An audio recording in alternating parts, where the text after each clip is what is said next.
Que existía una gran inquietud por el porvenir político en los años previos a la muerte del dictador militar es algo incuestionable e indudable, incluso para los historiadores más afines al poder establecido en España.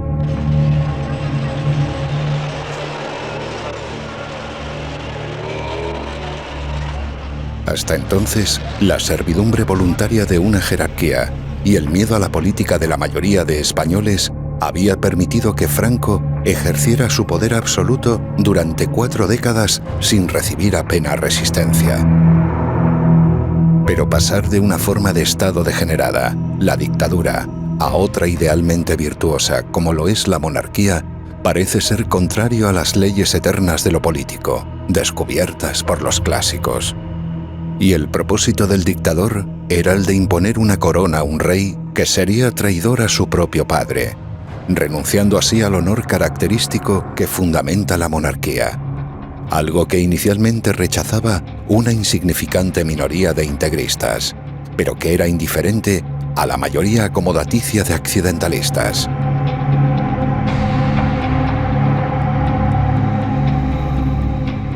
Esta intranquilidad e inquietud afectaba no únicamente a los más cercanos y privilegiados por el jefe del Estado, sino también a todos los principales actores en la reducida oposición clandestina, la que logró sobrevivir a la represión y los fusilamientos.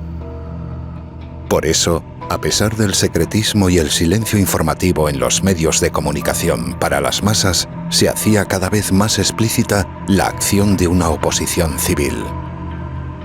Una oposición motivada entonces con la posibilidad de llegar a la forma política de la democracia, la libertad política de todos frente a la ausencia de ella en una dictadura autoritaria. Una oposición verdadera entonces que no formaba parte del Estado y cuyo fracaso final vendría por su pacto con el poder establecido. ¿Usted cree que hay más claridad informativa ahora que antes? Sí, pienso que le permiten decir más cosas. Bueno, yo creo que va en evolución, ¿no? Indudablemente creo que va... En evolución positiva. Sí, por supuesto.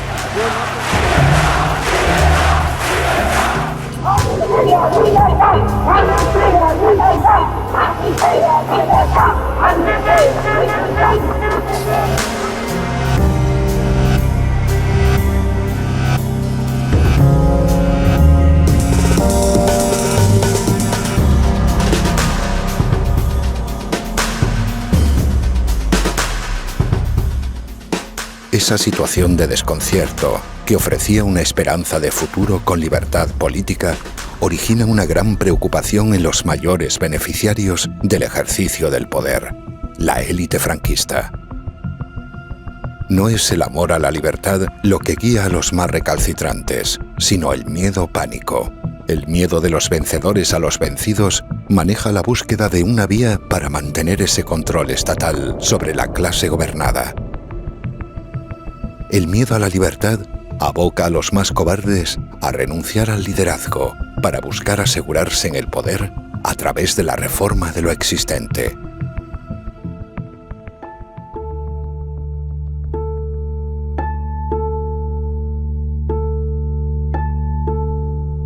La cobardía es la madre de la crueldad, antiguo proverbio árabe citado por Miquel Montaigne en su obra, capítulo 17 del libro segundo de ensayos.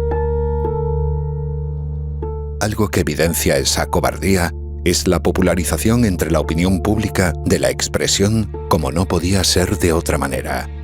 Un concepto que comienza a manejarse con frecuencia y que perdura en el uso colectivo en nuestros días. A pesar de que en el terreno político de las decisiones esto siempre es falso, sirve para confortar al que no tuvo el valor suficiente para haber hecho lo que se podía y se debía hacer.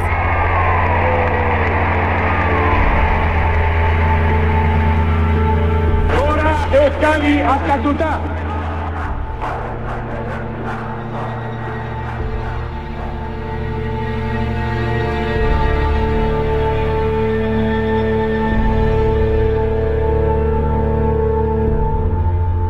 Por este motivo, los herederos del poder obtenido en la victoria de la última guerra civil, en una situación de debilidad política, intuyen la necesidad de incorporar, de algún modo, a las principales fuerzas de oposición que podrían causar una situación incierta en el caso de no ser legalizadas.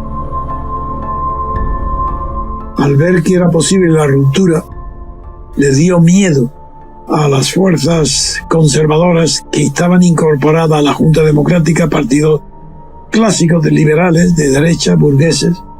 Le dio miedo. Ese ambiente lo notó, lo percibió el Partido Socialista Obrero Español. El miedo parece no dejar otra salida que la del pacto para repartirse el botín. Y la ambición de los vencidos, conducir a la necesidad de aceptarlo, renunciando así a su lucha por la libertad colectiva.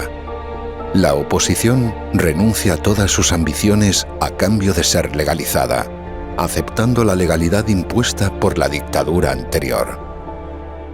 En Toulouse pervivió y supervivió Llopis al frente del PSOE, pero un grupo de aventureros y ambiciosos jóvenes de Sevilla pues dieron dentro del partido un golpe de mano para hacerse con las riendas del poder. Ese grupo fue ayudado por los servicios secretos de Franco, por Carrero Blanco en concreto, y por el coronel San Martín. Hay pruebas evidentes, además yo lo sabía y lo viví, para que viajaran a Suresnes sin peligro ninguno de ser perseguido. Felipe González tenía el nombre de Isidoro para la policía, con la orden en la policía que todos lo escuchábamos por la radio y lo sabíamos. La policía no, si estaba en una manifestación en Sevilla pública, Isidoro, la policía tenía orden de no detenerlo y no hacer nada, hacer la vista gorda. Bueno, pues eso fue la tradición que triunfó y se puso al servicio de una monarquía, pero no de una monarquía cualquiera, no de una monarquía tradicional que a su cargo o sobre los hombros de una familia recaiga toda la historia de un país. No. Una monarquía preparada, dibujada, diseñada y nombrando el monarca el propio Franco. Dictador nombra rey a Juan Carlos contra la voluntad de su padre, contra la voluntad del conde de Barcelona. Yo mismo, a petición del conde de Barcelona, me llamó, me desplacé a Estoril para contestar a su hijo y a Franco. Y me pidió que escribiera los borradores, que escribí a los dos, y a su hijo, en concreto el padre le dijo que no podía consentir que aceptara una monarquía sin honor, que es lo que podía único que hacer un dictador. Esta es la verdad.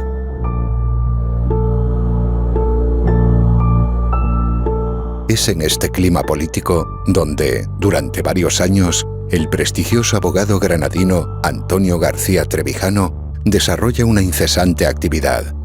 Su propósito es el de agrupar y coordinar toda la acción contraria a la dictadura en una unidad de oposición dirigida por él y que sería conocida como la Platajunta. Acciones que se van desarrollando en su mayor parte de forma clandestina, pero que persiguen el concurso, más o menos consciente, de diversas formaciones políticas, algo que debía culminar en un periodo de libertad constituyente en España que finalmente instituyese la separación de los poderes.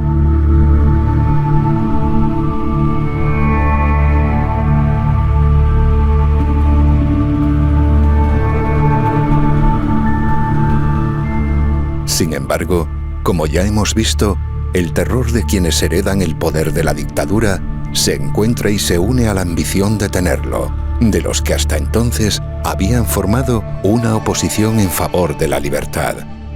Este pacto entre contrarios unidos por el miedo es lo que se llamó la Transición Española y lo que impidió la democracia y la libertad constituyente de los españoles. Un pacto de unión entre traidores a sus propios principios e ideales. Por este motivo, hoy no hay democracia en España.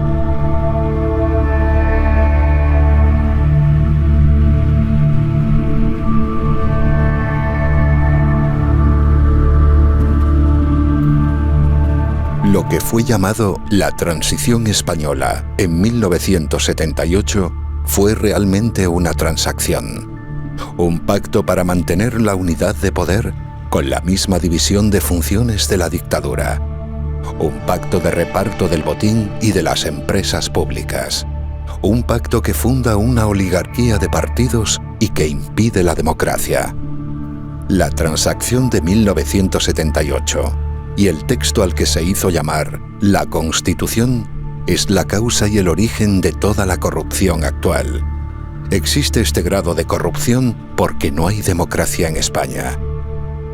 El caudillo hizo un balance de los grandes logros conseguidos durante la pasada década, destacando especialmente en el aspecto político la culminación de nuestro ordenamiento constitucional.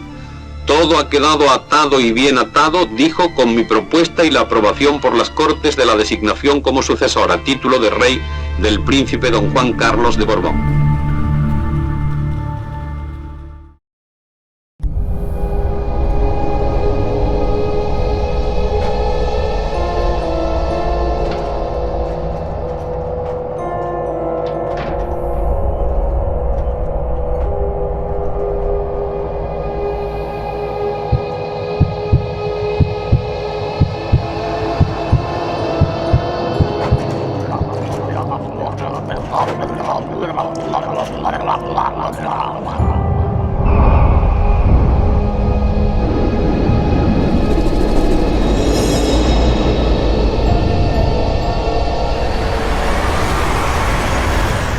El consenso político.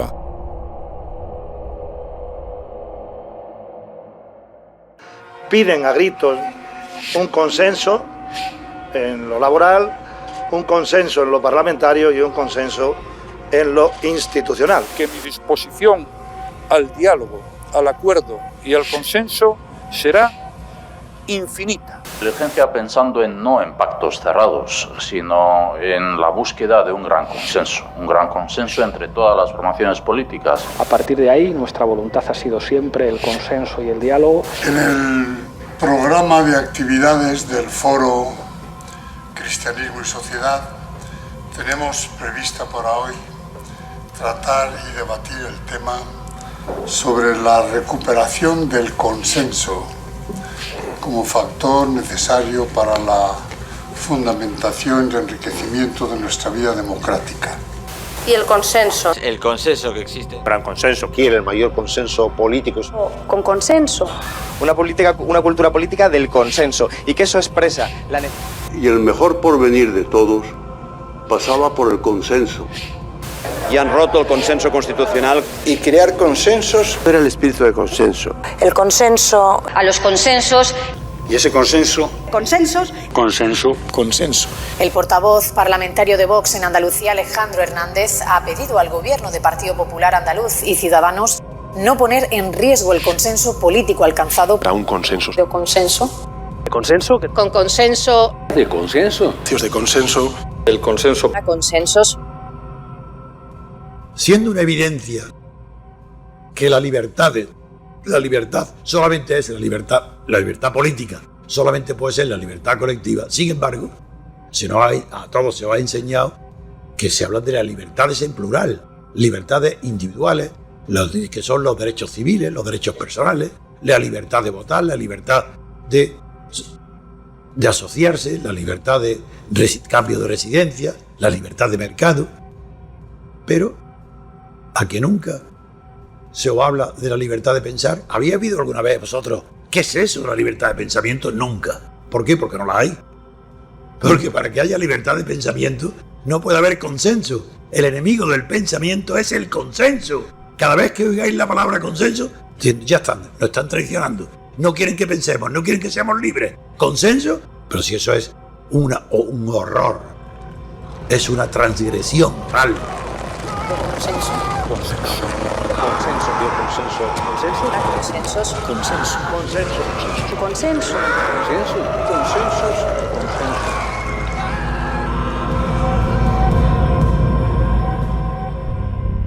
Hoy, la mayoría de las personas, por haber escuchado infinidad de veces repetido el término consenso, han dejado de observarlo con la extrañeza y los reparos pertinentes hacia una palabra que jamás se había aplicado a la política. El consenso, un término medieval, utilizado hasta entonces en el ámbito de lo espiritual y lo eclesiástico, se incorpora a la doctrina política del nuevo régimen de origen franquista en España. La muerte de Franco marca el fin de la dictadura y el inicio del franquismo, el consenso político entre quienes heredan ese poder. De la dictadura de un partido único se pasa a la oligarquía de varios partidos del Estado. Todo lo demás se mantiene exactamente igual.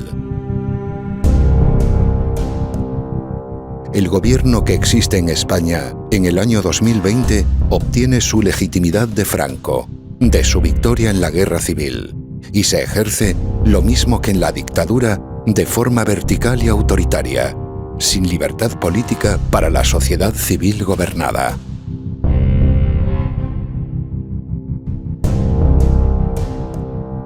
Si la política, que es la lucha por el poder, necesita del conflicto y de la polémica para existir, el consenso es su contrario, es decir, la eliminación o prohibición de la política. El militar prusiano Karl von Clausewitz, uno de los más célebres y brillantes historiadores de la ciencia militar, definió la guerra como la continuación de la política por otros medios.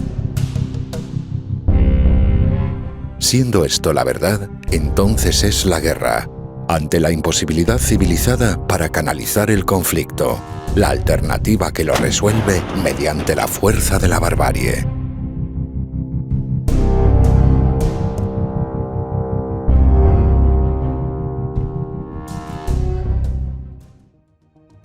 Si la política existe únicamente cuando hay un sistema político de libertades que la permite, la guerra es el fracaso de los regímenes que la impiden. Hoy, a pesar de que las apariencias y la opinión publicada simulen lo contrario, la política no existe como tal en España. No hay lucha por el poder, sino únicamente por la fama y el dinero dentro del Estado en el poder soberano instituido. Es el consenso lo que impide la existencia de la política. No hay política porque no hay libertad.